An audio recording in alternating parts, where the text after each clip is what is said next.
Et ça libongo déjà plus de 4 mois depuis que moi nabiso Alexandre Diengo Martin akufaki etungisaki biso bomona yi boni mokili mobimba elukaki Martin Diengo Alexandre Alex banzembo salama to luka mwana ti suka nango toyeko mona nzoto leko repêché ya Alexandre akufaki bongo na lac ya Trois-Rivières. Kasi tanga akufaki liwana ye epesa kibiso nkokoso mwana oya kufi ndenge nini. Qu'est-ce qui s'est réellement passé? Tout le monde qui a elekaki ndenge elekaki wana sikabwe résultat ebimi. Autopsie ebimi mwana oya kufaki na nini. Mwana yaso ses frères akufaki par noyade. Awa bokola na rapport oyo coroner à partir ya Canada basali. Rapport à coroner ebimisi ke akufaki na mort moko naturel par noyade. Est-ce que oui? Akufi na noyade ba pusaki ye to amikwela ki ye moko on ne sait pas mais to mona ki yango ne bandela kutu mwana mboka komanda kongwanda so de jobo alobaki mais comment ça veut dire que mwana ya 21 na boye akota na park au suspect atanga tata mukolo na kokoko ngate akenda ikoluka nini kuna yango to kosola awa epi to kopesa yo résultat ya colonel ndenge ebimi na suka nango mama ya Alexandre Yemoko andimi yango te résultat wana bokolanda yango kaka na émission ya lelo tokosola makambo oyo ya mwana absolu sous Peniel Samba boye Samba spéculation zali ebele ezalaki spéculation tu ya solo boyebiye azalaki bongo mwasi ya alanga nzembo na biso Mike Kalambai abalaki na âge ya 18 ans na âge ya 21 ans il y a 20 quelques a divorcé. Si quand vous avez 30 ou 31 ans. Et puis si passe. Banda a divorcé 5 ans précisément. Na 4 il y a 5 ans, tout le monde a scandale. Pour ne pas dire scandale, le la papa Molière. Ba mitakala ebimi. Ba bandi côté quand il pas ba pasteur. Et puis abatu. Ba bengi sakaye nyo surtout wana pour la nini. Ba sepela. Nyo so wana pour azalaki na. Azalaki mwasi ya Mike Kalambai. Ba iki balobaka. Moi si ya mutu azalaka elengi koleka liboke ya monganza ya solo to ya lukuta. Est-ce que Michael Kalambai abebiseli to abebisela Peniel vie to Peniel ami bebisela vie moko tango akimaki libala katalaki alobaki kobeta eleki mingi alakisa tina basini ya kobeta na télévision. Est-ce que kobeta bitumba ebumaka libala baike ba betama ba bisuma maboko ekatana ba mukonge bukana est-ce que ba kima mabala ezala ki raison ya akima libala to ndenge nini yango tokosola yango awa na émission ya lelo yambo to banda émission oyo tika to informé boya ya yo mutovani na Bundes bana sur Allemagne ya journée de la femme ezala kaka moko le 8 mars tika to kutana biso surtout journée le 8 samedi le 8 mars kozanga te ya soirée liputa et pas wapi Jika production a organisé soirée liputa buffet à volonté ya et kozala bongo na référence par na SN SN donc dans la SN surtout référence dans vous église ya pasteur Akilas to kuta la bongo na église ya pasteur Akilas bana Bundes surtout na SN et pas wapo journée de la femme ya journée de la femme moi to kuta la papa joie maman kende ko sepeli sa maman yebisa papa to bima pe moi kala to salima misale ebele journée de la femme ko bimate to kende ko sepeli na soirée liputa et pas na église ya pasteur Akilas yaya moins chéro wapi entrée couple papa simbi mama simbi papa bakofuta kaka 40 € ya pamba soki pe papa ozali na molonganité kuna pe basi pe ya singleton bazali okokuta basi kuna baike kende kaka kuna okomona basi ya ndenge na ndenge ya catégorie olingaka bazali wana bazali kozela bino donc couple 40 €, singleton yo moko single 25 € ya pamba na kati kuna futi 40 € okolia okomela ndenge moko na 25 €. Alors pour beaucoup plus de précision dans le déco benga na numéro o so yo benga te WhatsApp na numéro o +49 17 68 73 20 340 so qui pour lingo benga appel normal o benga na +49 15 21 84 45 88D okobenga bongo okozwa Jika production. Voilà, buffet à volonté. Samedi 8 mars, yaya, Ozanga, Nazanga te de 20h à l'aube. Kitoko, bisengo bilenge zongi na mikili, na bundes. Otoloba kite, tolobi. Voilà.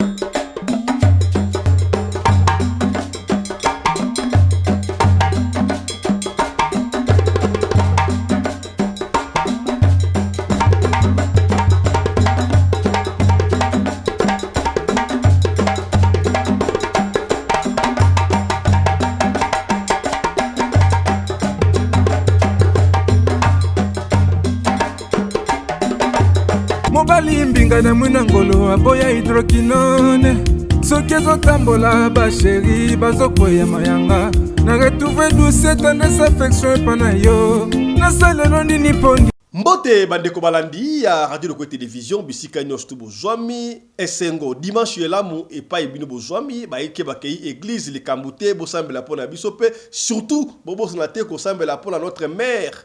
Na saramino chaque fois tokoyi ko sana ba divergence oyo mutu ya kingandi mutu ya songolo pakala akumsa ke équipe songolo paka mais la mère qui nous réunifie mère oyo abota biso surtout. Elle s'appelle République démocratique du Congo. Soki mama zali na kimiate bino bana tabo panzala baike bisika butumta kene sika nae bokozala d'accord te bokolinga bozong ensemble pour na ko sauver ko bigisa mama oyo zali malade. Est-ce que na kosi moko na moko apesa réponse. Alors nous devons soutenir notre pays. Réunissons-nous pour na ko défendre intégrité territoriale ya mboka na biso. Na sepela kana baka chaque fois na maloba oyo marché obuta lobaka. Même s'il faut signer pacte, na qui que ce soit, pour sauvegarder l'intégrité nationale, on va le faire. Les Congos resteront un et indivisibles. Les Congos de Rwandingankuvu, les Congos de Kassavubu, les Congos de Lumumba, les Congos de Mobutu, les Congos de Laurent Désiré Kabila, les Congos de Etienne Tshisekedi, le Congo de Raïs Joseph Kabila Kabange, le Congo de Fachi Félix Antoine Tshisekedi, le Congo de Tata Pelende, le Congo de l'honorable commandant Congo Anderson de Djobour, le Congo de honorable Papa Mabiala Johnny, le Congo de Mama Fifi Sarah restera un et indivisible. Ata eteni mokote eko kende ya Congo mboka na biso. Congo ya Tata Mbemba Kimbangu 100 kilos. Est-ce que comprendre? Voilà, soyons unis pour bouter l'ennemi dehors. Et si quand vous voyez na biso, on na Mwanda, on na Isange, on na Katakokombe, na Suède, na Venezuela, na Burundi.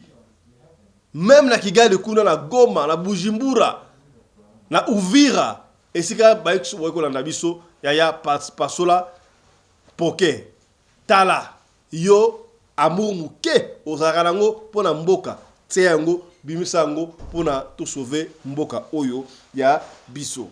Encore une fois de plus, merci na confiance peu fidélité ba ko pesa biso. Yambo to so na makambo oyo ya mwa na biso Peniel ndenge eko sur la toile sous balobi. Entre parenthèses, là je ne confirme pas avec Rosolengo. Est-ce que c'est vrai que Peniel a commis un cancer? Parce que la maman a commis un cancer. Est-ce qu'elle a payé? Elle regrette pourquoi? Na Ajo Azali, 31 ans déjà, mais sans mari. Est-ce qu'elle aura encore la chance? Il y a qu'au mari, na maladie koto, nzamba ko bikisa. Ba ike ba bi maladie wale banda banda kala. Mais abande ko lobayangote, abande ko banga. Mais si ka misi yango poisa pona nini akeita niveau ko pesa testament soki akufi pasa nini boy et pesi mutu ko so pona nini boy baike bakumisaka Peniel. Est-ce que okumisa na ba mama ya mabala na ba pasteur na ba nandi bakumisa Peniel o team Peniel nini boy babane ko ndur mwana honoraire to bande ko tena droiture yango to solo yango ke kasi yango to ko bakuna tika excusez-moi de l'eau tika toloba makambu oyo ya mwana biso Alexandre Diengo Martin. To monaki koma baike internet etambolaki tolobaki pona makambu ya Diengo Martin, Alexandre Alex. Baike basala nzembu, légende Kofi Olomide asala nzembo na Martine Alexandre. Moi la personne anio Léa d'ajou Arnan Maître Gims asala nzembo pour Alexandre. Basala ba nzembo belé pour na koluka souci wanzo yaki nango. Voyez comment est-ce que l'Afrique était na liwa Alexandre. Na mona ki une fois que Afrique ezaka soudi à solo. Pour ce moyen de oyo à part Batuti, Bantu, bazaka ini. Qui n'a pas cherché Alexandre, toluka est dans poubelle. Et plus tard, tout le monde a encore repêché, il y a Alex. Et puis ça se passe, tout le monde a corps et Kinda. L'autopsie, plus de 4 mois, si le résultat est Kobima. Malobimo à la biso, à Dinda qui tout le monde qui a coupé par noyade, tout le monde parce que le corps a été repêché dans la rivière. Il y a là qui a 3 rivières. Baïke, to kanisa ki to bakatse ki no baboma ki mo na biso, babora ki na rivière.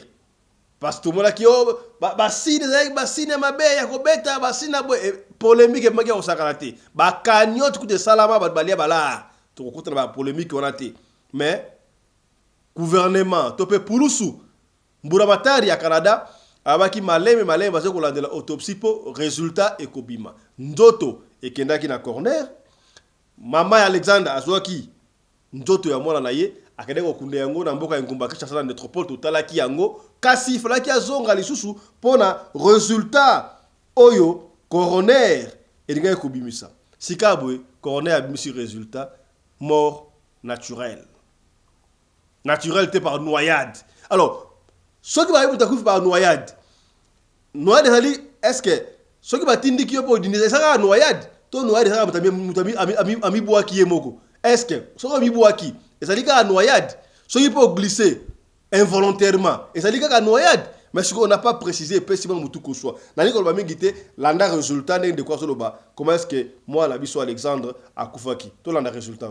Plus de 4 mois après la mort d'Alexandra Diengo Lumbayi à Trois-Rivières, le coroner vient de publier son rapport sur les circonstances entourant sa mort. Après un examen externe et une autopsie, le coroner Steve Poisson conclut qu'Alexandra est morte par noyade. La date probable de sa mort, c'est le 2 octobre. Ça veut dire que c'est la dernière fois qu'elle avait été vue vivante à l'île Saint-Quentin. C'est un kayakiste qui avait retrouvé le corps le 8 octobre, tout près de l'île Saint-Quentin, dans les eaux de la rivière Saint-Maurice. Selon le rapport, il s'agit d'un décès d'intention indéterminée. Ça veut dire que le coroner n'a pas pu déterminer si c'était un geste délibéré ou non. Et on peut lire dans le rapport que les examens, autopsies ou analyses révèlent qu'il n'y avait aucune lésion traumatique qui aurait pu causer le décès, donc une absence de traces de violence. Il n'y a aucune substance d'alcool, drogue ou médicament qui n'a été détectée dans le corps d'Alexandra. Et un passage assez important dans le rapport, on souligne que l'ensemble de l'investigation écarte l'intervention criminelle d'une autre personne.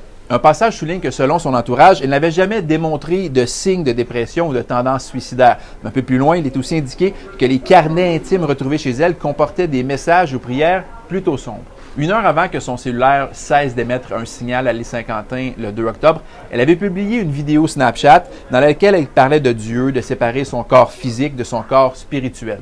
Le coroner souligne qu'il y a de nombreuses questions qui demeurent en suspens, qu'il est possible qu'elle soit tombée accidentellement à l'eau, mais les éléments ne permettent pas de conclure à un suicide hors de tout doute. Et on peut lire vers la fin qu'à défaut de nouveaux témoins, il y aura toujours des éléments entourant les circonstances de son décès qui resteront sans réponse.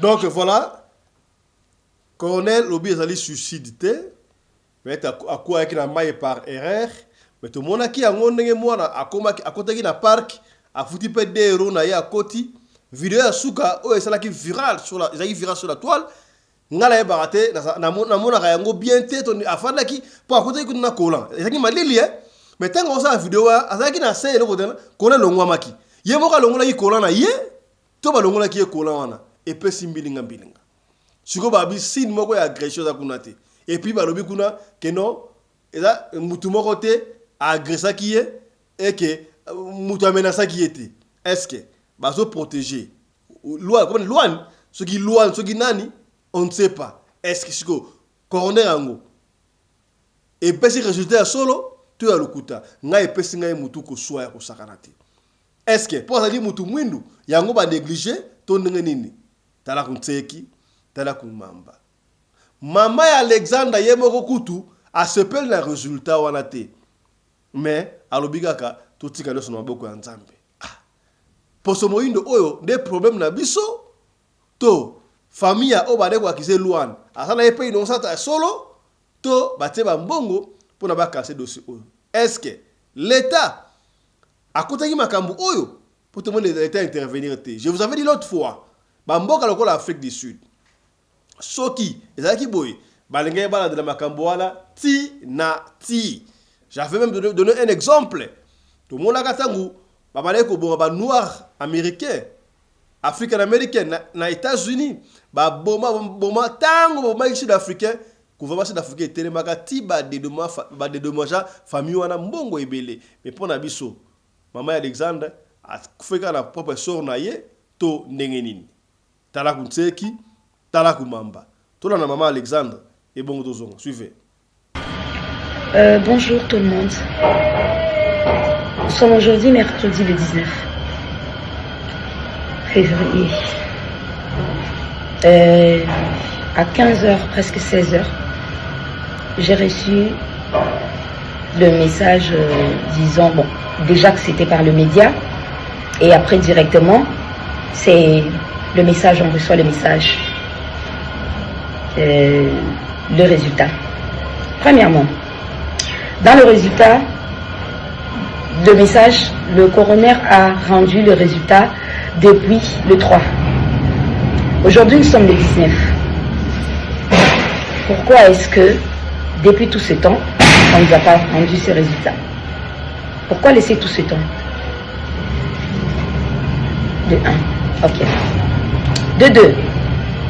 Pourquoi le résultat va être rendu public avant de nous le donner?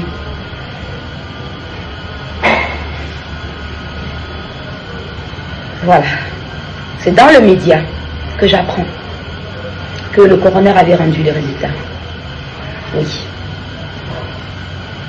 On apprend, le temps passe, et puis 1 heure ou 2 heures passent, et puis on nous renvoie maintenant les résultats en question. Pourquoi?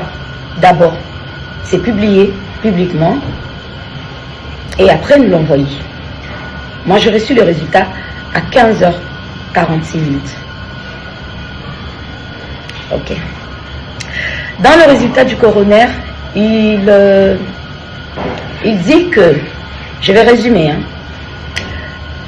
que Alexandra est morte par noyade et qu'il ne sait pas déterminer si la noyade était accidentelle ou volontaire.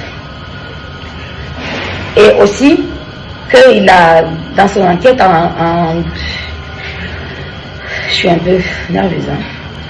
Dans son enquête, il a, après avoir questionné l'entourage d'Alex, elle n'était pas dépressive, elle n'était pas suicidaire.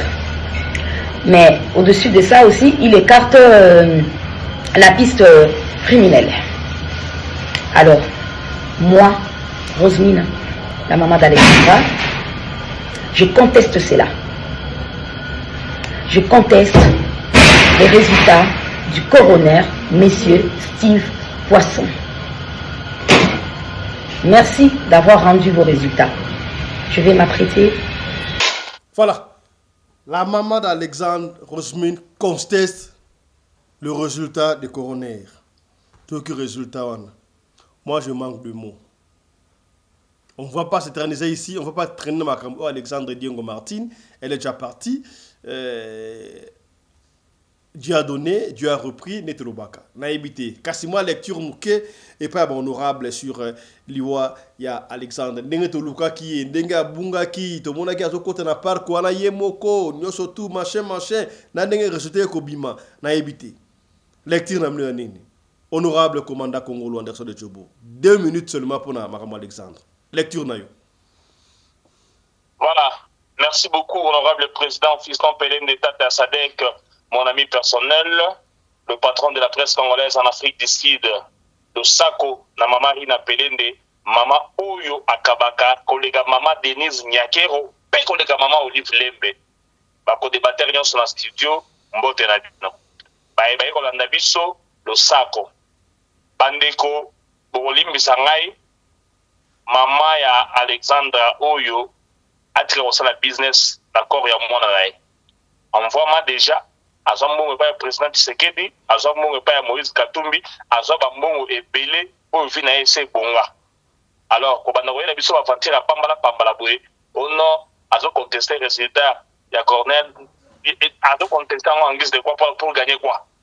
Azana besoin ça la base ou bien azana besoin ba futa mbongo. So azana besoin ba futa mbongo résultat ndenge fait bimiona ba futa sumbongo te. Peut-être dans ndenge accident ça la mine sur le territoire canadien. Ceux qui Canada futa mbongo peut-être ba futa mbongo avant na kimia ati ko election bakabana pamba la osala oyo. Mwana na ye mwana buke courageuse koleka na ngai akei kokota na place oyo isolé ye moka ebibita kena kokotela kuna. Alors vraiment bande ko bolimbisa ngai mama oyo atika biso na ba français na ye milai congolaise alo ba lingala congolaise ale la lingala ye ba français belé na éviter ça on se reprocher nini peut-être alingi papa mwana oyo ayoka boye pense ngai mbongo azo raté mais masolo c'est là déjà kala avant na kimia azonga na Congo qui na développer business na mbongo azo aki. Merci beaucoup. Merci beaucoup, honorable commandant Congolo Anderson de Djobour, mon ami personnel. Tokeina Bundes d'Allemagne et pas honorable Mama Fifi. Lecture nayo sur résultat à coroner, autopsie, oya Alexandre Diengo Martin. Maman naye a boy résultat wana. Vous savez ma fille maman naye? Aboye papa, aboye naye. Non maman, makamanga zo le ka na boye ke kuluba. Bango na université kuna. Basenga bandra classe basenga kana bana wana oya ba universitaire wana basadere na ba secteur bango wana ba lojwana siko soki basenga ki moto lokola akoka opiate tellement botama yemuko amona ke pesa mama mabe malamu yemuka kende yango moni bakenda kuboma bango na zamba kuna uzoyoka teke bana mingi bakufa kana place wana bakenda kuboma ka bango kuna bakubengo uya kuna. Donc nenga zawana kokai condition te ngo muni yindela ki e ala nanda ko pa olla lo muntina mundele wana babeba ki po bango na bango ba tanga école moko. Mais yo honorable Baluki yo bala ko la mama ya Alexandre Baluki na côté la etenga na finga Alexandre obosani ngala loba makamba mabe Alexandre ozo mpona yebaki makambo oyo ona beti lelo nenga zawana lokola ya sandimaka asadera kina buzoba wana ya bango kuna ya école po azala mwana moko azala brillante abando mata ba classe sikudo loko basenga ki loko ya kukaupia ki yango wana bayebisa ki amikende la yemo kuna amisal amigire babomi ndenge zalaka comme d'habitude pour la loge so liopia mutute yomo fokende lokola yeka moto pia te ngati mama na bango atiko kutungisa biso pour bakala dio pende ba visiter de niveau donc ya bango sumbongo te azonga ne na lembe akirvanda toza beso ba direct lo jango kaka ba noir le apesa ka batu mindelo apesa ka batu te mindele bango ba yandenge na bango ba ndima na bango ese mindende ba kotana bana 6 ans bango apesa ka batu te mindele balexa ka batu te balexa ka batu te bapia kana bango pe mwana utobetel so ba pratique ba sala kart bapia kana bango bapia po eza ba sorte bele eza moko te ozomona ndenga za wana nde akaya kero kufuta masumu po azaki na muto kia te yo moko yaka yanga kendaki et puis pepa ba bumla bango kakuna donc coroner elobi ya solo ndenga za wana no éducation pourtant on va passer action va chever al babo qui na mai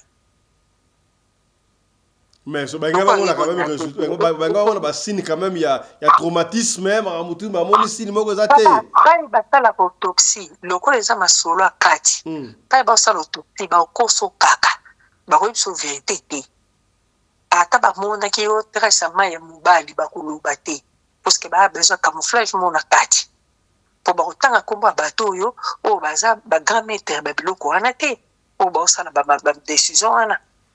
Mais est-ce que Alexandre de tout le monde la vidéo elle a été violée pour tout le monde qui a côté na pantalon mettant on sa vidéo pantalon agité papa to koye bandeni parce que tozala kité mais eloko pa lié wana ya kufele linga na yebeli yango ngengo wana ata banda ya kufipe mutu sasa kufe kunape malgré ba landela ki amote basi ba chaki su photo mo boy kuna Canada ka ba place ngo wana mwana mwa kufa kisusu ka Cameroun so kaka kuna la qui a Trois-Rivières kaka bakoto kuna na zamba wana pa ba tosala ka yaloka lien na bino moko boye pa boko na prêta ba serment boko sala ka bloko na bino wana donc parc wana ezali abattoir abattoir so ba bezo ba gérer so likambo ndenge ya isimbi te wana kuna kaka yango mone abanda ko lobela makambo lione na video ava basila na nayi sande mwana mosala loba tete bato mo banzinga na ebo tala ndenga zotala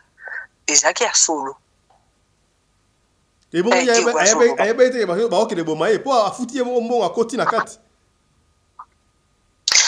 kasi po soko boyi seke yo ndimi liwa ebongo ke rendez-vous ngotendeni fo kenditi po so kete ba luko ka ba bomo na ndenge mususu. Merci honorable papa Mabiala.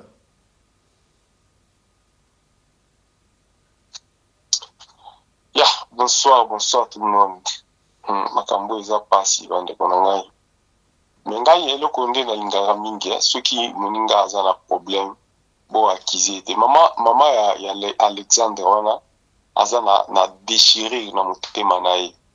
Et puis je ne vois pas comment obondenge bazolo kalisi mbongo azoluka mbongo na fasoni poka kalobi ki aboyi nani résultat ya mwana na ye isa normal normalement ngai frère Johnny na ebi esibino ki na sala banzela mai na ebi bakufa mai ndenge ezalaka mutu jamais na kati ya mai akoko sala 4 jours et ça pratiquement impossible mutu alimwe depuis les 2 baye ko découvrir bembena les 8 vous ne voyez pas qu'il y a quelque chose où les kanaki wana mwana nazaki na mai te mwana nazaki quelque part babomba ki suki wapi après ba jour ba moni ki etat na ye ko ya ko exécuter ba boke na mai mutu na mai asalaka 12 heures botuna batu nyoso botuna balokele bao bafanda na mai bayebi makamba mai onde na zolo babona botuna basakata bayebi bato ya mai bayebi makamba mai po baza bato ya mai kufa ya mai et jamais ebimba salaka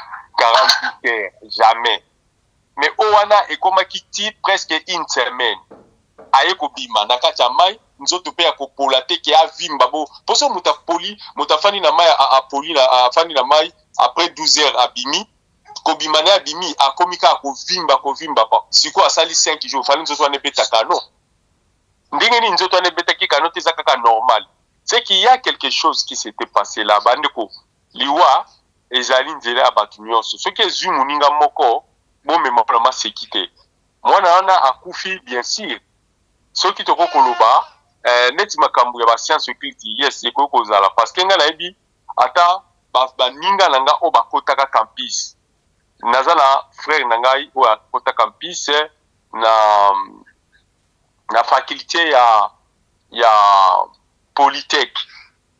Donc na kati ya Polytech bandeko na ngai ezalaki faculté moko oyo ezalaki faculté wana so koti na ba faculté nyonso ya campus okuta bato ebele na ba relation internationale whatever okukuta bato ebele mais soko okei na kati ya Polytech okutale mususu na kati ya nani na bango okutale mususu na salle na bango okutale mususu 20 personnes 30 personnes. Pourquoi faculté wana ezali faculté moko oyo eza faculté ya ba menace ya ba diable oyo bomoni moto bande ko benga bingoto azalaka professeur kuna na faculté ya Polytech asoka sa apesi bino interrogation ceux qui bozwi na interrogation wana bato bakozwa nango pa benga bino na bureau nae.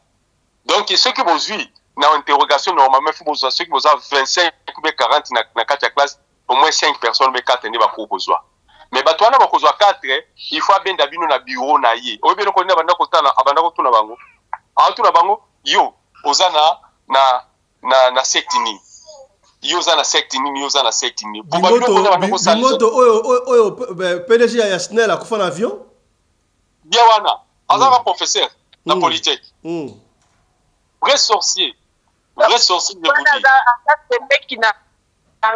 c'est mec na mobile ya liste azandoki donc frère Johnny doki oza d'accord na mama ya Alexandre que contester ba résultat wana papa mama wana azalaki te ata soki mwana akotaki science okiliti ye azalaki te, ata soki mwana asalaki nini ye azalaki te. Mais tant que kufa se présentait, il faut ayeba réellement kufa oyo mwana nde akufelaki nango. Soki tolandi 7 jours, soki 8 jours oyo abungaki aye kobima na mai, mais na mai mutu abimi ebembe pola te. Donc cela veut dire que donc maman honorable Fifi a raison, c'est une secte. Ça peut être aussi, ça peut être parce que toutes les choses est possible. Merci beaucoup. Atanga na université wana. Olobi? Alors, eloko na loba. Beti lisolo ango atanga na université wana ye mtayebisa ngabi mwana akufi boza société tala likabu boy. Donc eloko ngana ba dans lobaka ya ngwana. Namoni na kati ya polytechnique bazalaki wana bande déjà ko initier bana ba o batanga na temps ya bingoto ceux qui bazo kanga ba ko témoigner ba ko biso que c'est vrai bingoto bande ko initier bana campus na kati ya université. Yeah. Donc papa on azalaki sorcier ngo nzambe asalaki ke afuta masumu naye. Merci beaucoup. Ozomona. Donc ezala ngo bongo. Merci beaucoup. On a maman na te parce que ezali kufa ya mwana na ye akoko contester. Merci beaucoup. Toute chose est normale. Merci beaucoup, honorable maman Nene Bopikiliki. Bonsoir. Lecture Nayo. Bonsoir, papa président. Bonsoir, honorable Nyoso. Et honorable, sorry pour la connexion avec un peu mon boulot. Bon, lecture nanga pour la maman Alexandre.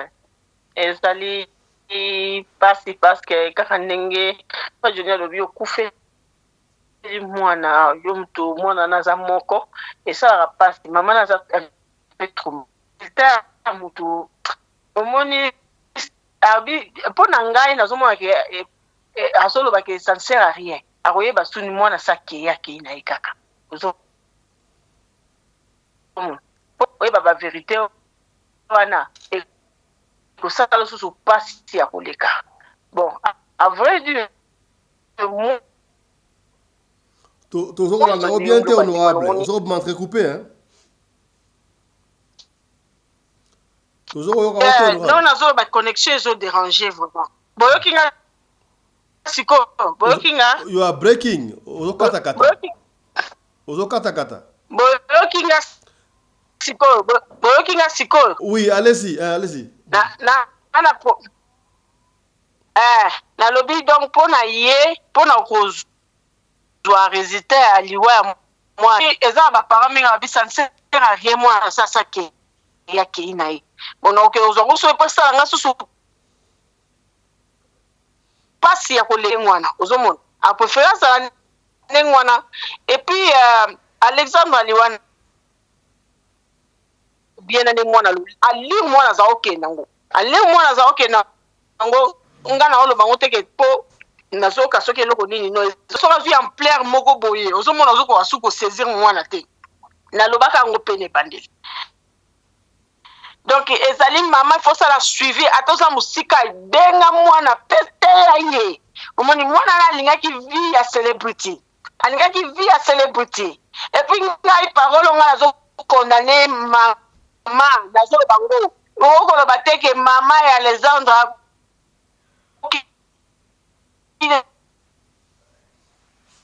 Donc, honorable, honorable, vous sortez entrecoupé. Vous sortez entrecoupé, nous sommes obligés de retirer la parole là. Essayez un peu de changer la position comme ça. On vous reçoit mal là. Comme ça, on va revenir en vous.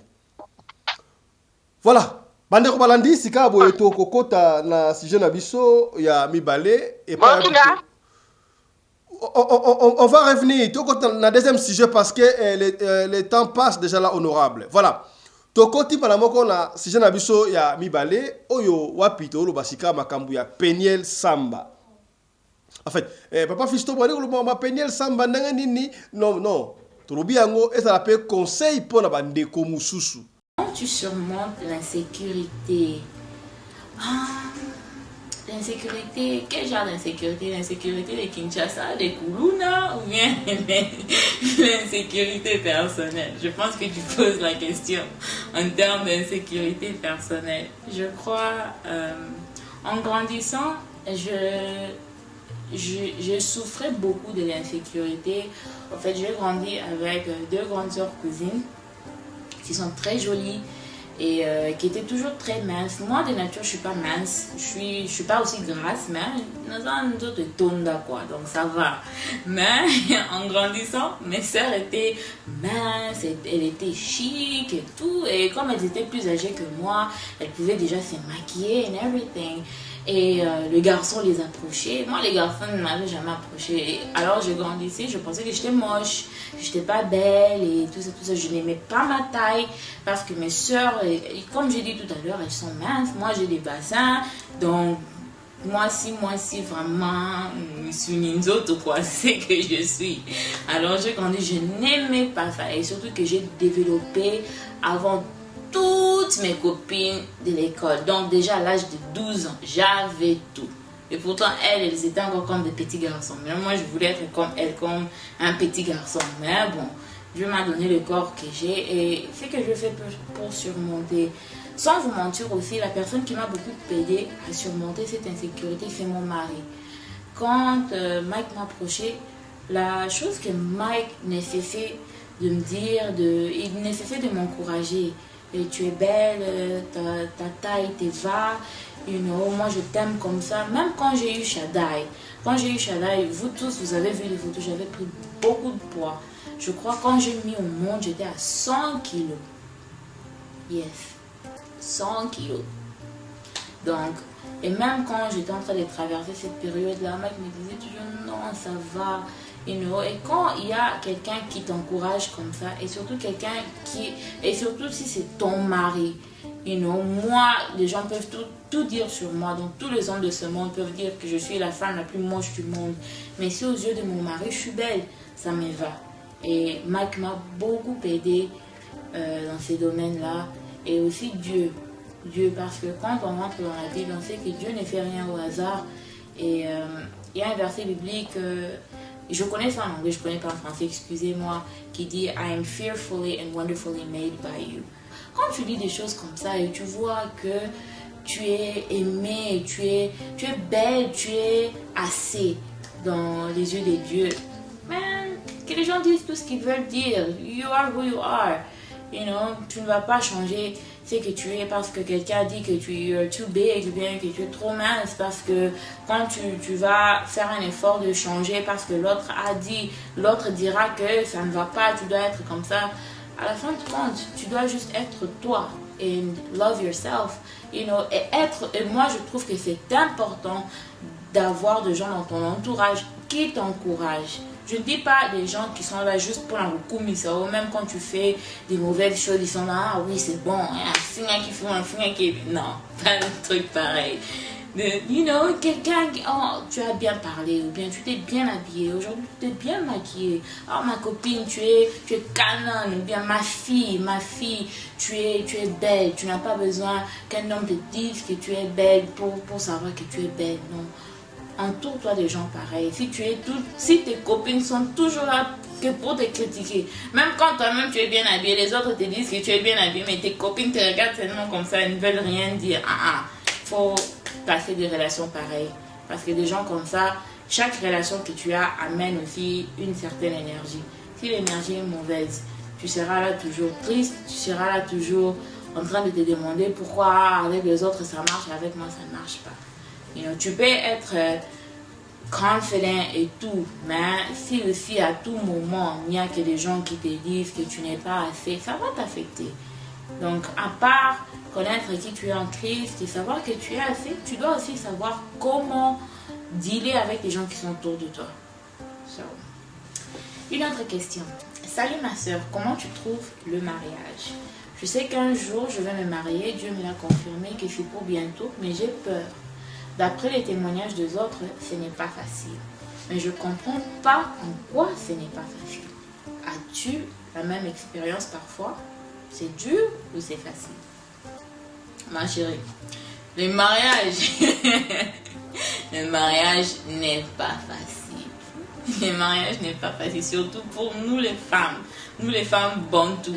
Et surtout si tu épouses un homme louba, le mariage n'est pas facile. Mais ça peut être facile, mais ça peut aussi être difficile, mais ça dépend. Mais en général, le mariage n'est pas facile. Le mariage, c'est quelque chose qui fait travail. Tu ne vas pas seulement quitter de chez tes parents avec ton éducation, ton mari aussi a son éducation, beaucoup d'amis, et c'est parfait. Non. Chacun a sa manière de voir les choses. Tu peux avoir un copain que tu es avec, ça fait 3 ans.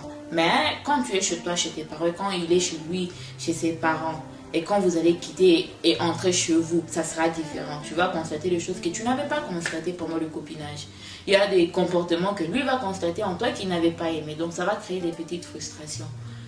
Et des petites frustrations qui peuvent devenir de grandes frustrations si vous n'apprenez pas comment communiquer. Il faut savoir communiquer, mais tantine, il faut savoir aussi comment parler à ton homme. Ça, je serai totalement transparente avec vous, totalement honnête avec vous. Ça, c'est quelque chose que moi, je devais apprendre, que je continue à apprendre et que je continue à travailler. Grandissant aux États-Unis, on voit les tantines qui passent à la télévision, qui parlent à leur mari de toutes les manières, de toutes les façons. Et on pense que c'est normal. Non, non. L'homme n'aime pas qu'on crie sur lui.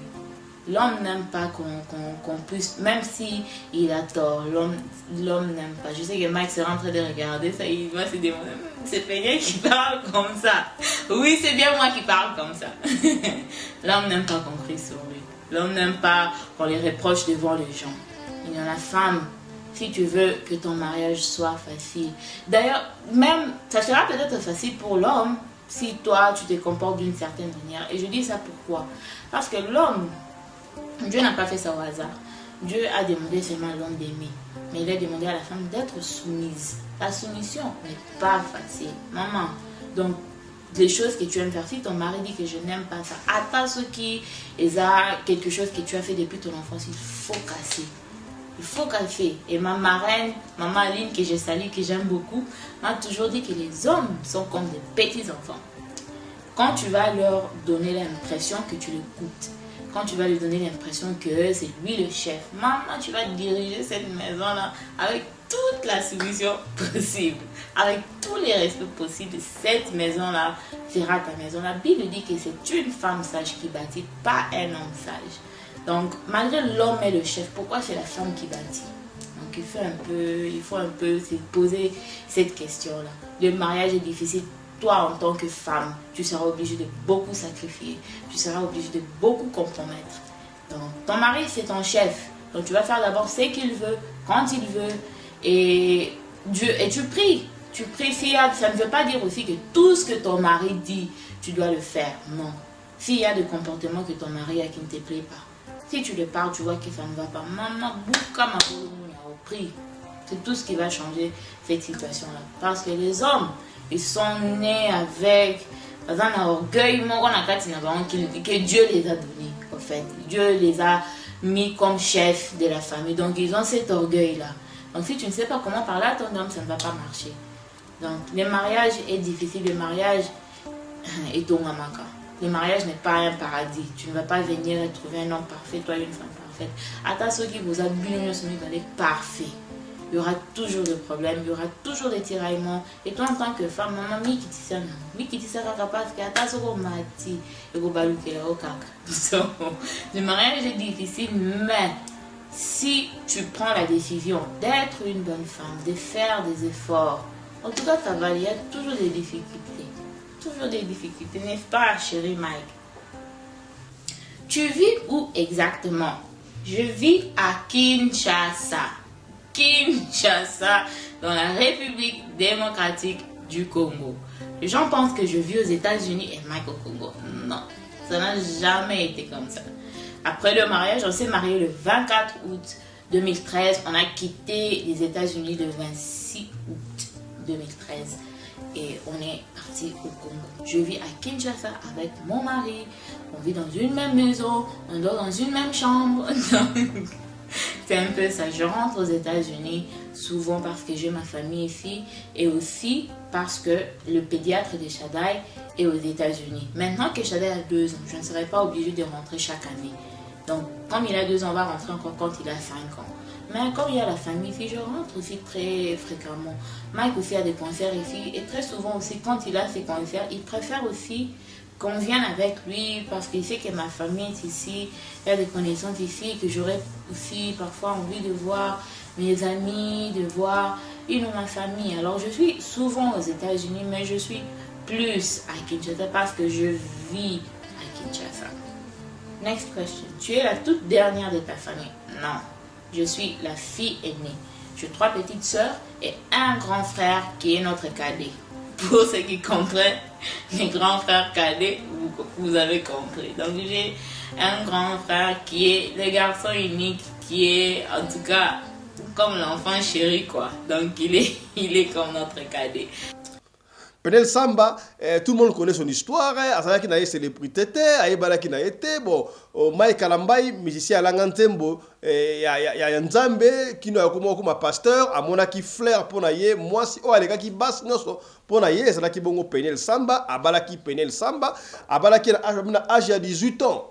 À 18 ans, 5 ans de mariage, et par après, mariage wana eko katana bayaki koboyana et puis koboyana bango wana ça a fait couler beaucoup d'encre to monaki yango pene la kati libala alobino Mike abanda ko beta ye pamba pamba aleka kutu na télévision alakisa ba sin ba beta ye banzoloko marché to yebi yango kasi eloko epesi biso pasi na espace wana abalaki na 18 ans mwana muke à l'âge de fleur. Mais si vous avez peine à 31 ans à peu près, 30 ou 31 ans. Mais l'espace où on a bimi dans le mariage, le scandale ou salami pour ne pas dire scandale, le cola papa Molière, alors baka scandale. Tomoni, babolumbu na ye bimi, batubana babolumbu na ye na téléphone. Donc akoma ki arrogante, bakabane koloba est-ce que batu belé mais moi na oyo comportement tant que na Mike Kalambai et qui boité mais pourquoi c'est tant abimi alors que Mike Kalambai était a commis koloba loba a commis donc buzz à ça dit buzz tout barango il y avait même toute une équipe team Samba au bandé qu'on soutenir ko kala mawa ko pousser on s'allait bien et qu'on so est-ce que et c'est là qui malamu pona Peniel akabwana na Mike Kalambai so que zali kaka ba raison o ya pesa ki wana que Mike Kalambai infidèle, donc infidélité. Mike Kalambai abandonné Kobeta. Est-ce que Kobeta, Kobunda, yago senga ob malibala, balanga nze bubayemba kuti yango. Bitumbe boma kalibala te mama. Koswa nezali pili mungwa ya libala. Kasi pona nini lelo, comment raison, yago panza libala. Est-ce que c'est là qui raison au penier la bima na libala on ne sait pas. Est-ce que c'est là qui envoûtement on ne sait pas. Pour après ko bima na libala to moni parce que a koma ki kutu ke ba concert comme la ba dia ba shimbok nyoso tu wana e makambo ebele penier la loba akanga bana asala boye machin soka da ki na raison. Pourquoi est-ce que ba ko pe sa garde ya bana et pas ya mobali et pe singa e mutuko soi. Toyo qui paraît awasikabo yemoka bandi ko regretter. Comment est-ce que déjà à 31 ans, à sa mère de 2 enfants, à sa mobilité, elle regrette d'avoir abandonné son mariage, machin, boye, est-ce qu'elle n'a pas regret à la sali? Et ça les regrette au sincère. Est-ce que frère Mike, tu vas répéter à ça bala, est-ce que c'est encore possible? Azongi c'est sous na libala, ba bandela.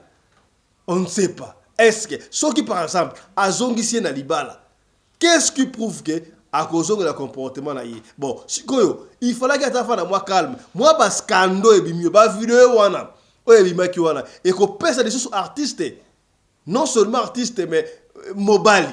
Au bois, au na moi si, mais au moins, c'est que vidéo à moi, c'est bimi. Et ça, la vidéo, le quoi, il y a béni ta tête, au moins, à sokola yé moko, à ça, papa, fils, il va béni, on a le bâti n'eni. Et bon, il y a un moment où on a sokola. Mais on va filmer. Alors qu'ils sont en train de biso. Bon, il y a en pleine action. C'est-à-dire que après Bobali, à tambola ki. Tout le monde a écouté un pasteur.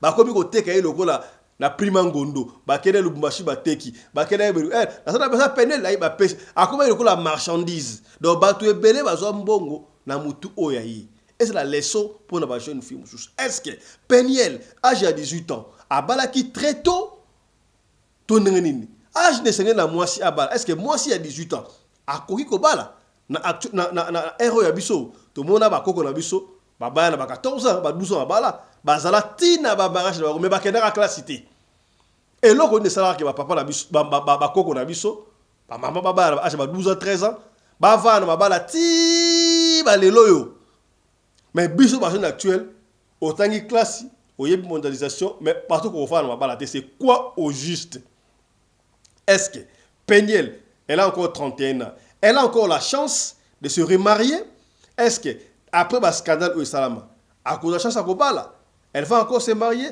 est-ce que ce qu'a bali lisusu qu'est-ce qui prouve que makambo asala kina Mike à cause de la gole souté tala kutseki tala kumamba elle est allée même à Koloba que non voilà je ne confirme pas na éviter il paraît ça la cancer ne moi robi na éviter c'est yem dans la cancer to maman la bango on ne sait pas après si coup na testament ce qui na kufi ba kundangai machin donc asala makambo oyo c'est pele ça ba tout est-ce que makambo oyo peigner la sala après mariage na ina mai karambai et ça un traumatisme ya kozanga libala toneni amona ki ngolo kola lokumu na lobaka yango chaque fois awate on a 18 ans 19 ans 20 ans âge de fleurs 21 ans mi bale ba ko landa yo ote na ça la beauté na ligne mobala bien ça la rendre nini mobala ka tuku bien ça na lobaka chaque fois awa linga ozunga mobali oyo bobane ensemble bozimbongo ensemble parce que mbongo utike okuta na mobali oyo awa na rotuna yo zolia malala oyebi mutakona malala wana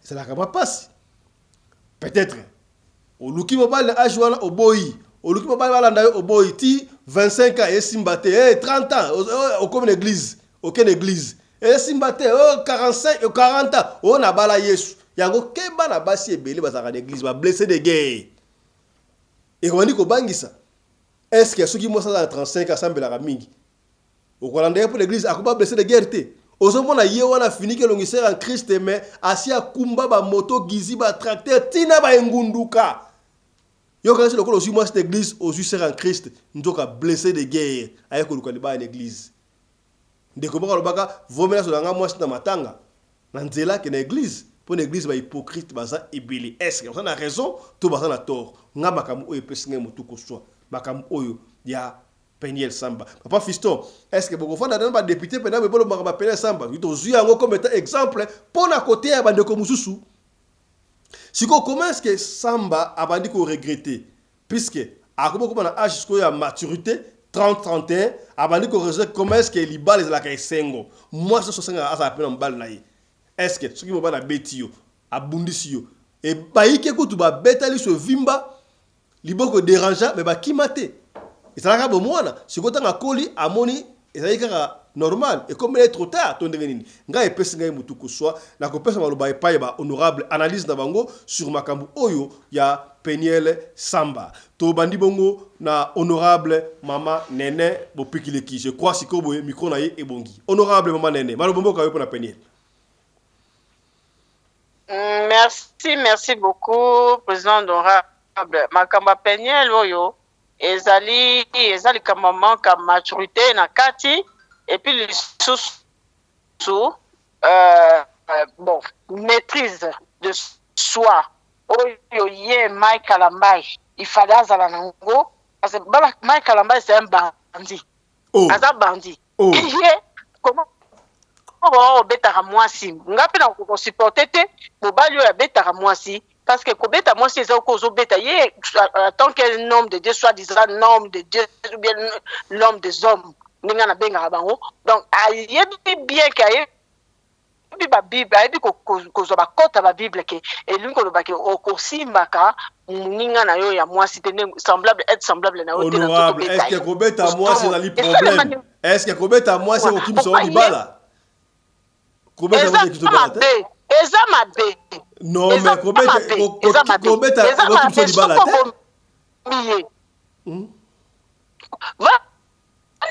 c'est moi si le bel est bête à moi si t'es à esclave penza que nga mobali abetaka loin de moi yango ngai eza problème na ngai yango wana yango nde ezali peut-être iti ya likambo na ngai ya divorce na ngai donc kobeta eza mabe siko maîtrise de soi oyo ye Peniel il fallait azala nango il fallait azala calme na kwa na ye ozoka il fallait azala calme na kwa na ye aluka bato oyo mbe mama na ye moko kovandisa ye kopesa conseil malamu mais mwana ngo pe lokwa tellement azalaki na ye lokola mopepe donc bamema ye bazongisa ye boyo bao nyonso wana ezosala eza batraumatisme mpona ye azokwaka libala nde suka makambo nyonso na koapuye yango te fiki azongi pa Michael Ambai place oyo bande kotuta ye makofi abimi azongi akepe susu lelo oyo na bafoto partout ya mitakala ale bongo soko kobenga yango ke il faut kozonga susu na libala wana ya bandi wana te nga na kozonga te natuni mutuna awa honorable est-ce que soki mwasi babeti ye pa mobali na poko ya bana nanga honorable soki babeti ye pa mobali yango ezaki efoki malibala combien de basi babeti ba musuku to ba miso toboka basana libala na ye président eza kobeta ekobeta mobali azobeta loko azobunda na ringi na moninga na ye ye makasi abimisaka libanda te donc ye pe soka chebo ya manifeste na latinenga bimisi bapaki ala nyonso abi wi lelo nazobunda pena box na mwasi ezalaka il faut kotala pe kasi mobali yango mobali abeti yo mpona nini soki ozali kotosa mobali akobeta o te il faut kotala ezomonaka babeti yo mais babeti yo mpona likambo nini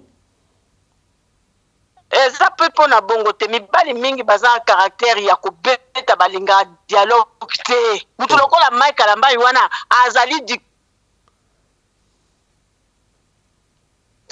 te mutu atonda orgueil ye aza ye moko diable kati na ye donc nde azala na koobikisa pena mwana moninga soka azobeta ye soka uti kolala na basi mosusu mwasi atuna ye te soki abimaki na basi mosusu mwasi atuna ye te ubi avandisi ameko tuna nga papa nazwa biso vérité ovandisi mobali lokola ozosola na ye bien abaluka bandi kobeto toyebi mibali ya bajare wana te nga mona leka na nzela wana atufuli yo kitoko mpenza na biso ya bana ozokotela Peniel mpo oleka na nzela wana mama nayebi balobi bapekisa mutu kolia sukali so yo moko tiki sukali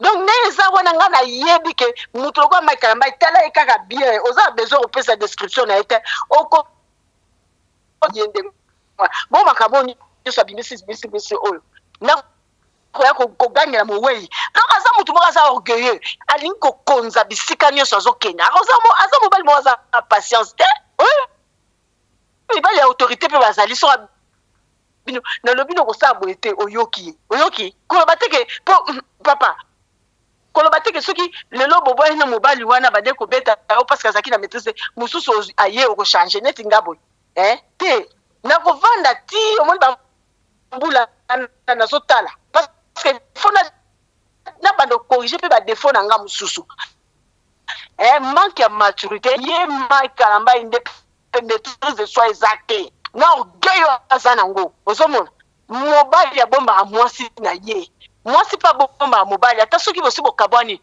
bomba ye merci beaucoup honorable parce que mwana aza na kati merci beaucoup honorable namoni honorable ake beaucoup plus ce côté ya Michael Ambai qui est côté à Peniel y a pas de souci merci beaucoup honorable le message est passé to pesi maloba et pas ya honorable Papa Johnny Mabiala Peniel Samba Makambo et les cas histoire naïe elle regrette maintenant na âge de 31 ans Azana bala mi balé mais libala a été elle veut rentrer soit na libala naïe peut-être Makambo ngo salamate est-ce qu'elle a encore la chance de rentrer après Makambo Tomoni 5 ans seulement de mariage à l'âge de 18 ans donc 18 19 20 21 22 23 23 ans à divorcer, de 18 ans à divorcer à 23 ans, et bah scandale et bandit. Est-ce qu'elle a encore la chance de rentrer chez son mari? À reconnaître ma béwana pour abimaki na libala pour bander ko beta infidélité mo balé consort. Mais si ko autant abimaki de 23 ti na 31 âge de fleur pété. il faut ata calme na kati wana tomoni ba vidéo ebimi makambo ebele et consort nde toloba boye est ce que bandeko mosusu baya mpe na mutakale ya peniel toloba bazomona ye bamo bolumbu est ce que aza so na chance avi na ye to esili mpo na ye honorable papa mabia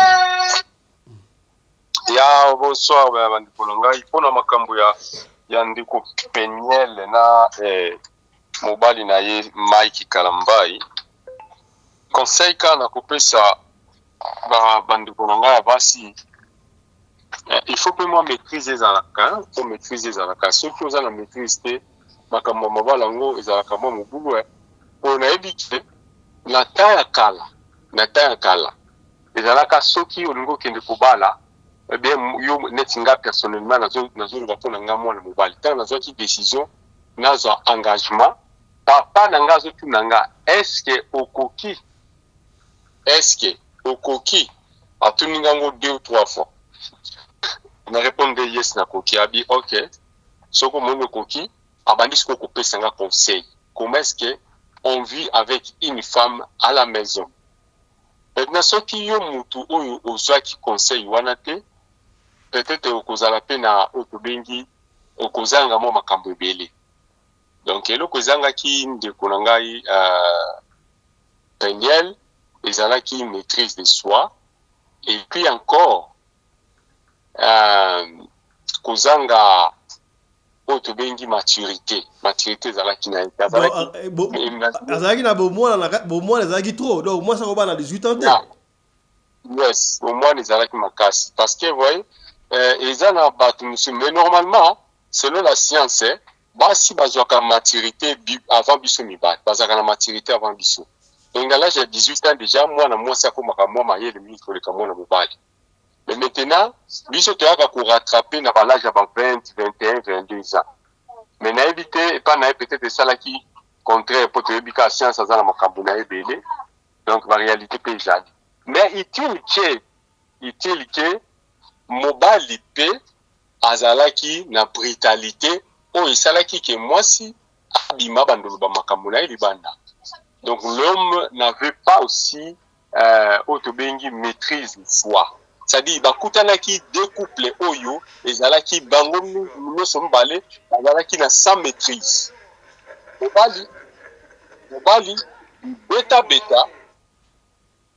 mwasi alors azalaki mpe kosapote makambo yango te nde yango moi si c'était moi na place ya nani ya Peniel nalingaki na report epai ya baparent mpo bafandisa bango babanda koteya oyo ya mobali peut-être mobali mpe azalaki na mayele mingi te alors ezalaki mpe libala ne ya liboso je sais bien je vois ezalaki libala ne ya liboso donc azalaki mpe na mais est-ce que soki est-ce que bitumbe bomaka libala so bazobeta mpo mobali chaque fois est-ce que yango eza raison ya koboma libala yes bitumbe boma libala apart kaka epa na biso bangala basi basepelaka fo kaka kobeta mo ezala mwa mokie mpo libala eza malamu mwasi ya mongala alingaka mpena makofi ezala nda so obeta ete biso ayo nankoka te mpo makofi eza te donc kote na biso makofi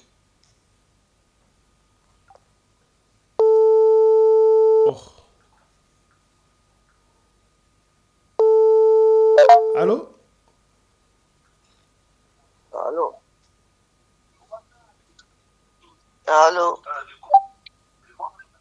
Allô, bah honorable, connexion, tokota, bah honorable. Hein? Là, qui me suit connexion. Non, Simba, honorable, Simba, nous sommes en pleine émission, Simba, honorable. Simba, bouleversé connexion, honorable. Simba, honorable, Simba, bouleversé connexion, honorable, Simba. Simba, honorable. Connexion bouleversée. Voilà, comprenez, les erreurs techniques là, qu'est-ce qu'on fait là? Voilà. Connexion a bouleversé. Ah ouais, parce qu'on aura rentré au quota. Alors, qu'est-ce qu'on fait là?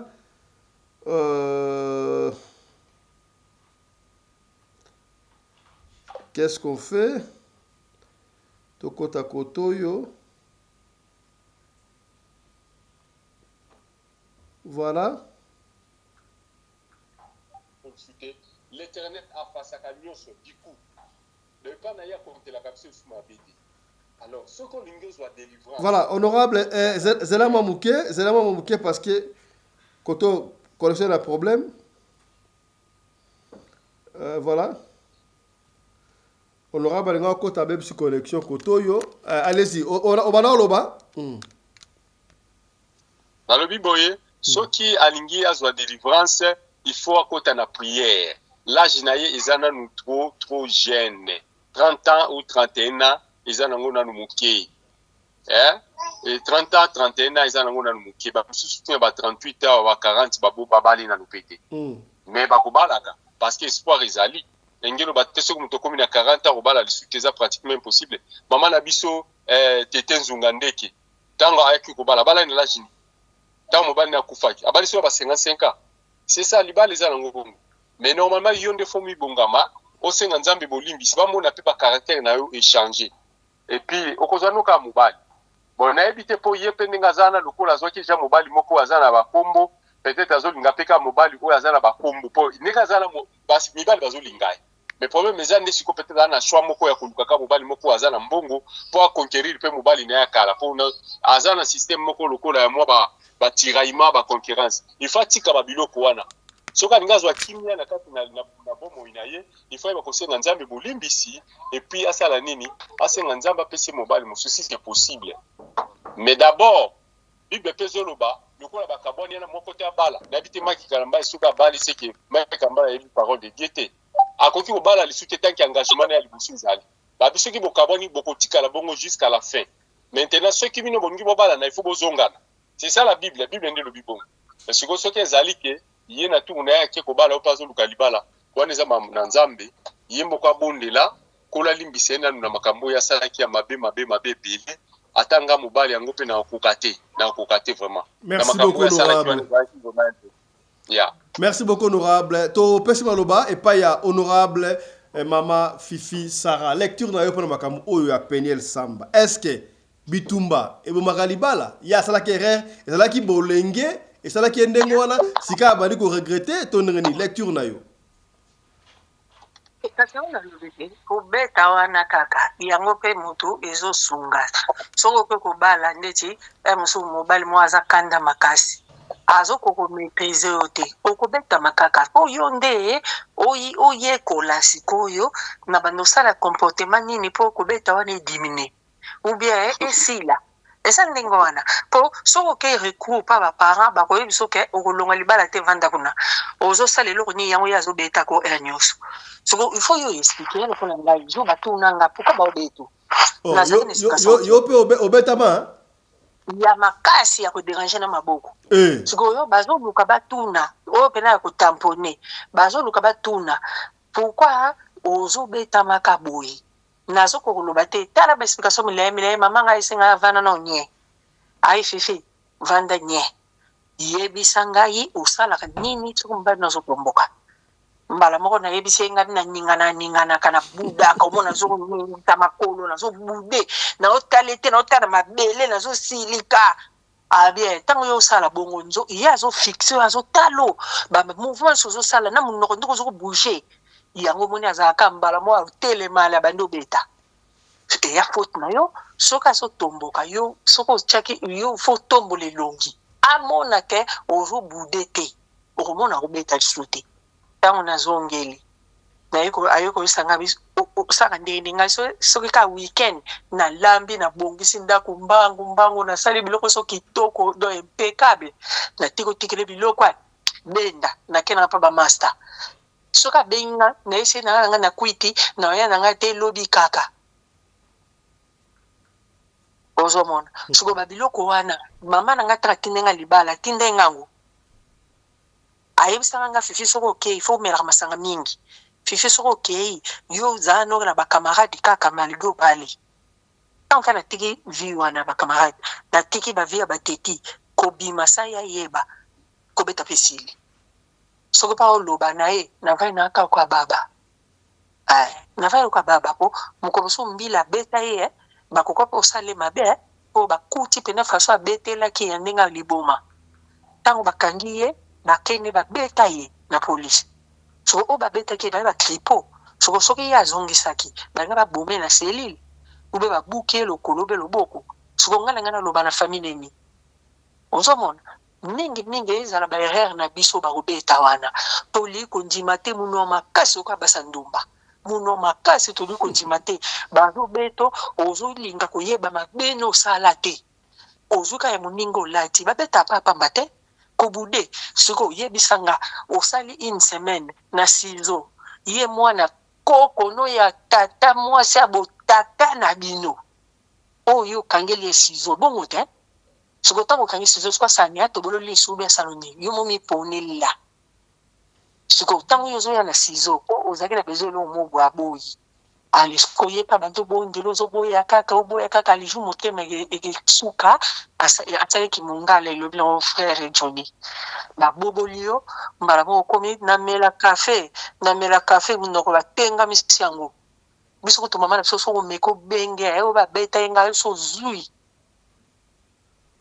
arolia utro yoka makamno wana te so ye kenyele toli mama ne mama ama pasteur kolongola mama valer ti a niveau wana eloko nyeti ndeka kanga biloko aboma libala tanga bomi libala mobala kokoy kozonga po boza na bana okomi no kokanga ba photo maillot de bain po ba mona yo mutwara ba bassin olati kolon che maillot de bain na Facebook ngaya o bosa ni kibo baluba ovande moke ukokozwa makangu bolia na mbanga ngaya amona Mike tula njombo soki na osala boye Mike sale pasa kozonga ndo ande lote po mona ka mwana muma be ayoka conseil te et puis penyele chance naza Canada te so na Canada na Amérique yo ngena lukilo nzete ngena lukilo na nyo singa wa cordelette na ke koti na zambomi o se pendre comme ça to pema poza mwana muwa mabe siko ngo tika testament pa Mike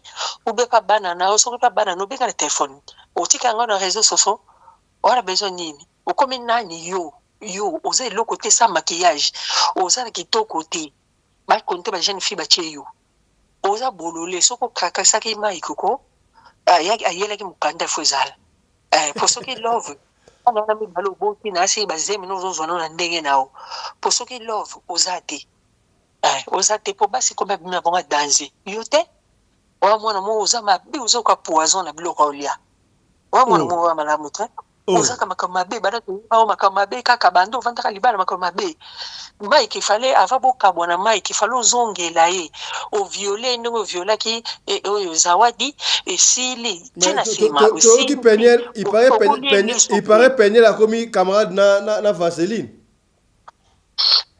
parce que on loba eloko omone yango mona be civilité mwana moko yango bobo ayoka concert papa parenté ali bandimika bon lokola ni mobali abala kaka yango moni bandimaki yake mutu bapesa ebala te poison mona na mona mo ateti makasi parce que banda makamne bana obeba ezokuteka kobeba azoyoka kaka te ayoka kaka te asenge dernièrement mbongo mwana bapesi esili Mike abeta concert na ye il faut ya ko distraire biso pour abengele bakili ebele siko Mike mikolo azosala ni alinga sala prédication na stade yango na ya bimi po lukile bakili apo musala sala ka yango wana do bayoka na bayoka na musala bayo bana refusala musala sala ngo wana ko Mike a concert na azana concert na Paris yo zo finga Mike okomuluka makambo na réseaux sociaux tina reponda e po asukisanga mutema mwana wana sikoyo asuki wana te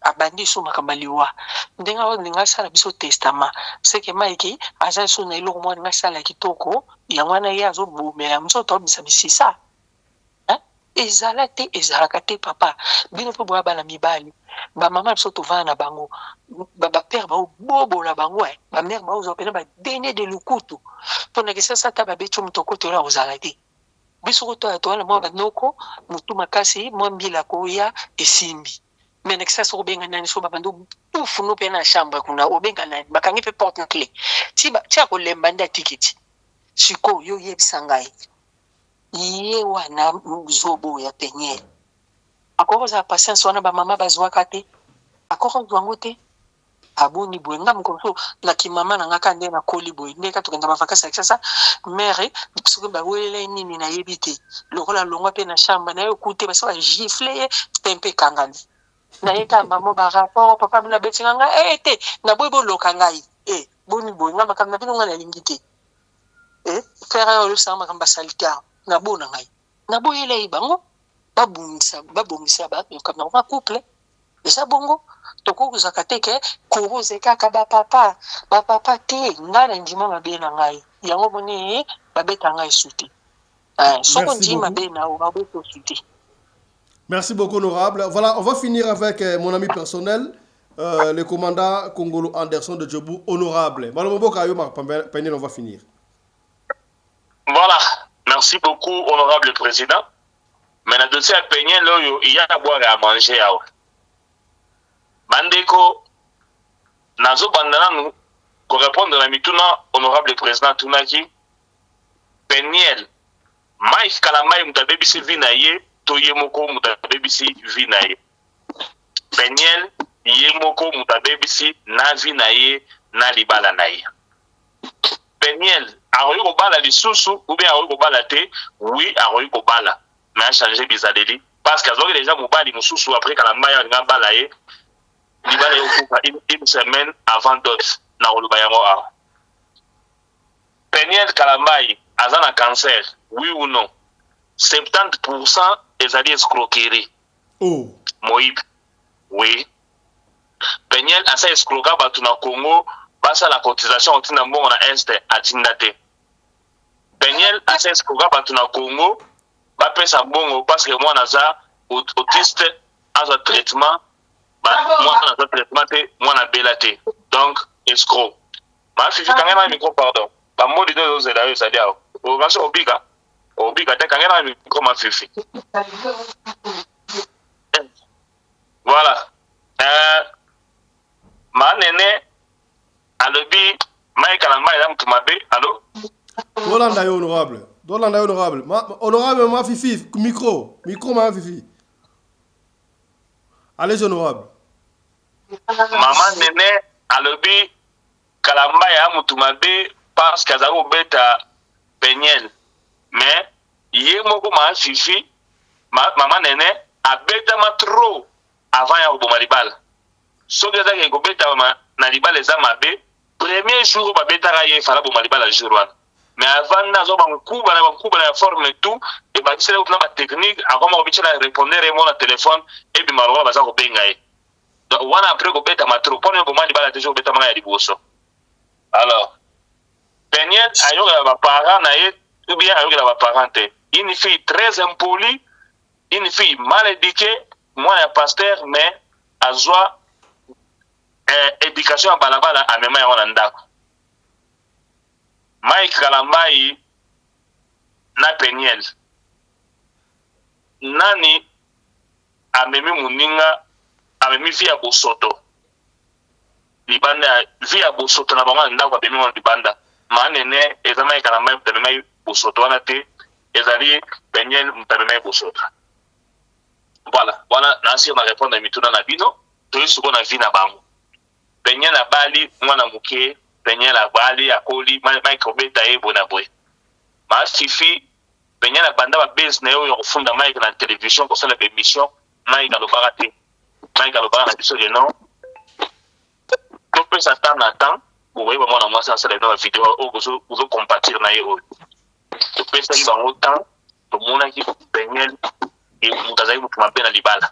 Maman Fifi micro. Maman Fifi. All right, thank you. Voilà. Awa na archive nationale. La bibliothèque en archive awa. Penyel azali awa. Bolumbu. Na ya ba photo, na ya ba vidéo ezali awa. Na archive nationale ezali. Bon, pasteur nous on a azali bon Penyel ça. Donc pasani Bolumbu. Si vous m'entendez na maika osongela pona ni. Maika ko songela ite. So on se suicider, à se suicider. So on bibuma, ani buma. Bandi ko mon makambo yo, le autre so ba ko na mo pété parce que je déjà temps. Biso bana mibali. To mona ndenge Penyel na malmena Maika na mai na ba vidéo. Et ça la biso mtema pense hein. Avant ayana no na ba photo ou ça na ba caleçon de bioté à autre fond à autre ba caleçon, yemo ka kangena ba photo. Peña la banda azosa la live na metro afini Kuwait atelema boye kweya mutakala ne bima so la bagite yo sa ozana sa dra bulumbu ti hotel bien na batoma bulumbu do sa ya exprès donc asa mwana mabe Peña oyo avant mai kalamba gagner procès au Japana cousine na propre aloba yango alobi mwana bozo mwana mabe impoli à respecter ba botité ayo ka te donc ti ba balisa yona et ça n'est pas pour c'est parce que ba que non à résister na libala te ko umela te ça na bisale limabe bisale mabala pe to mona yango nani alobi que donc mala ko beta moi cité ni beta beta basi bazali ba sentiment na bango beta basi bazali ngana za boyena beta basi te za na ndenge na ngai za te que donc beta moi cité ma bete et ça na ba mibali mususu oyo pour ayo ka bien fa beta moi likambo muka beti mo sina pour mwana ba sera ba bazana ngo normal ngana sina kutana na film mwana ngola bokena ki shinga mpemba boye abanu ko peso des artifs beta eka des premiers jours na comprendre ta ibisa na papa nga pona banda feti malamu il faut beta ngai soko beti ngai te donc na ka bien te ya o zo shaka bala basi ndengeni ibisa bien ngai faut beta ngai kutana ki shinga mpemba boye abandi ba bito na bu na sipole mo batale bampe matie. Donc, quand il s'agit de que Mike à la Mike au bête à Peñel, Azam ou Bali Mabete, Azam ou Bali Mabete, Peñel Azam ou Bali moi si Mabé. Pendant on a sa preuve. Pas bon Mike à la Mike, quand on ké, si bien comme Moulaï, donc papier divulgateur est autonome dans mes balles. Yé oyo, à Malmena Mike à la Mike, au yébi que papa est pas dans nos aliawa, au yo au kitino Kinshasa, au yé pas escroc de Nilesi, à comme côté quand on marchandise, yo moi la pasteur, moi si à Moutou. Pour la ligne d'attente, à la maîtrise de la Rosong, on diminue la télévision, Denis ça la publicité n'a pas été caillou. On diminue la OP. Parce que le peu mobile escroc, petit n'a vu son mot à flip ici d'avoir, en quoi il va toi, à quel ça, allez, Denis ça take que pas naïe, $1000. La PC sur $1000, la pétition va commissionnaire, à escroquer, par exemple, bango, à qui naïe, yo qu'elle a la mbaliwan. Yo ça m'a signé, Mike Alamba Rosong. Nanuku Mouyanin. Aux Akitoko, yes, Nambe to zéro, Foufou et Teba. Et puis il faut pas mater faut faire diata oh tout le monde a on s'attend à touche à ta mon kiti donc Mike à la maille écoute nous bimana la différence pour naï bandeko Peñel bozo mona oyo je crois année passée ou bien année coulée azoi mo ba di fala balaï parce que ça vient ba vidéo na ba TikTok ba la poto la vidéo za frapper parce que kanga ya moyibi esko parce que kanga ye ya été moi avons dépensé ba la ndimi ba ndimi ba la Peñel a bien au balaï ba ken États-Unis il faut s'installer. Tant que comme kuna, il paye un derrière Mukanda à Zundaku. Mobile a mis $4,000 à PCA à son mobile Rwanda. À 400 000 Rwanda, à y a banni comme ça la live, qu'on a chrétien Mike Kalambay. Mobile a eu boy. Yon a notre organisé bien. Avant de sa décision au balana, na tourné kyo. Ma maman Kalambay, pour lui, au côté sous la vie n'a été, mais n'a pas commencé la live comme au chrétien. Na tuna kama bana oyibisanga ilienda papa sasa wiki responsabilité bana yemo ko mutawaza bana avanda na bana naye mais na mwana commencer la vidéo ozo mena sema ikala mai pona bana ozinda ko zimu bali il faut personne discussion sana bana mbala gangela ye abimana balko ganga bato bazana piscine na bana na piscine immeuble ngo complexe ngo bato bazana bakansi ba beta ye ba bengi mbila ye boy ayibisi mbila kedo mobala zo beta ye mobala yibisi mbila ya zandi kuna ngana za koto na mila mo ba chivas na ngai na beta ndenge ni mbila zo mobala kinda na ye na garde vie après ba zo sa mobala ta ba zo mobala bala yibisa bia e bandeli na pesi mo wa bala to bandela nga boy donc ngana yo chikicha chacha mobala bimi azubilo ya rozwa akena ngo asigele ko ya tsikela ye ye asali suma video te mobala yibi bilo nganda mobala binga na bimisi na pesi yo so mabilo nganda na oui on est parce que ça me on au monde gens à Bassia donc elle va continuer comme ça si on va bouler sur la victoire finalité on va bouler sur la victoire parce que ça moi c'est ma paix à ça moi na malamuté c'est une impoli moi je respecte ma parenté déjà tant que moi si on doit respecter ma parenté ba boy na mai kalambai azonye pa na bango yena petite sœur na ndaku benda bika abenga petite sœur mbila yana kosa bango ke non abetinga na nzeta fufu bona boy bazo petite sœur na ye bakendane na boloko kaka Peñel bozo mona o na libala kokite kozonga na famille kokite azui mobali mususu asika bakena ndako akokite azande ngwana bilakeli mape omoni batunyo so basalele ba groupe bana basi mo salele ba groupe mo ba soutenir ye lelo ba comprendre que non bazaki à faire na une fille au mutese toka donc ntina ko soutenir ye ezalité mai kala mai ezaleze soka azuna ya dodi atiki azuna ya pendani zawadi ya dodi atiki siko yo mwana mwasi tant déjà civil comme mulai boya atoye pa na ngai na osana grand point très nzela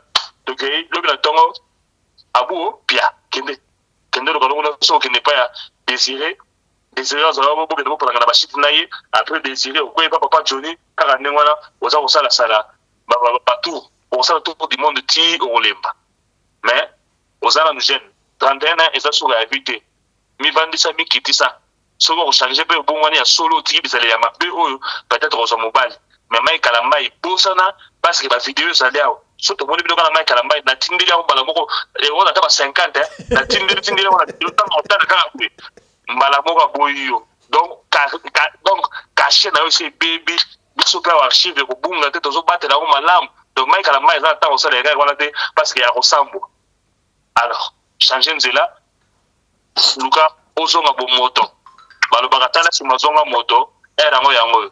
Merci beaucoup. J'étais l'ongole. Merci beaucoup. Merci beaucoup. Voilà, vous êtes très nombreux. Pour na tongo ya lelo. Merci beaucoup. Tosuki awa pour na tongo ya lelo bandeko. Yo mututa la biso no bara chaque fois. Soki ozali na lisolo ya kopesa benga biso opesa lisolo na yo. Soki ozu biso te komi tungusama te tikela biso audio ya lisolo na yo toko beta yango kaka ndenge olingi to beta yango. Soko olingi totanga kombo tokotanga kombo kasi soki po boyi totanga kombo te tokotanga kombo te biso fonctionnaka ndengo wana. Merci na honorable Maman Nene Bopikiliki depuis Afrique du Sud na Johannesburg. Merci na honorable Papa Mabiala Johnny depuis Afrique du Sud cette fois-ci na Durban. Merci na honorable Mama Fifi Sarah na Allemagne toujours présente la première de la classe. Merci à mon ami personnel commandant Congolo Anderson de Djobourg na Afrique du Sud. Allez, portez-vous bien. Santé de fer à tous. Hein. Chap chap. Et ciao.